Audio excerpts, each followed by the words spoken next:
Okay, so everything on the top is your positive terminal, everything in the bottom is negative terminal. Okay, so if you take here, in case of your charging and discharging, so what happens is you are going to connect your voltmeter.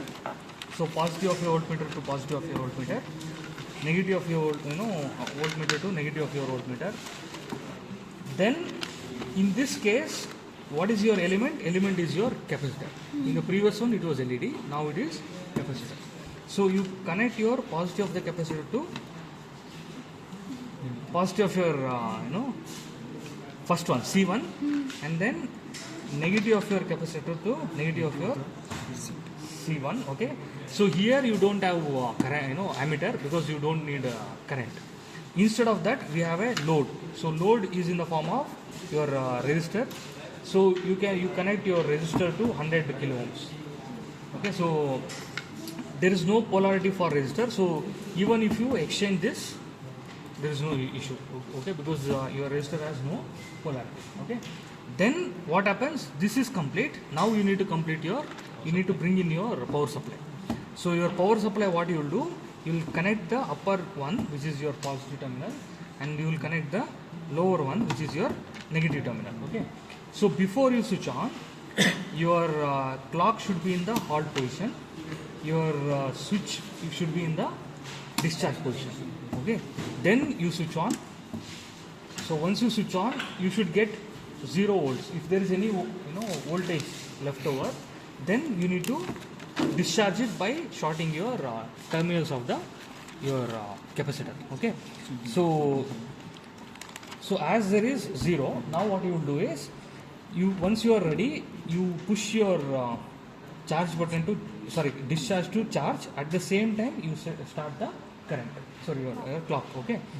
So if I start, then what happens? Each 5, so once it comes to 5, take down the reading. When it comes to 10, take down the reading. So by 70 seconds or maybe by 100 seconds, it will saturate to the maximum value. Okay. Once it saturates to the maximum value, that means you have completed the charging cycle. Okay. So you wait for that you take readings up to 70 or 140. For C1 you are going to take up to 70. In the C2 you are going to take up to 120. Okay. So once it is saturated, so let us assume it is saturated.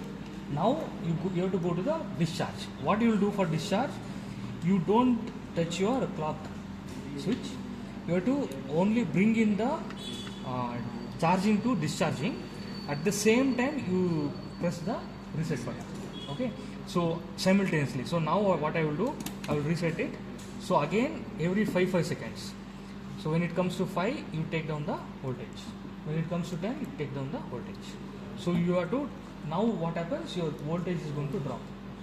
Okay. So initially in the charging, voltage is increasing.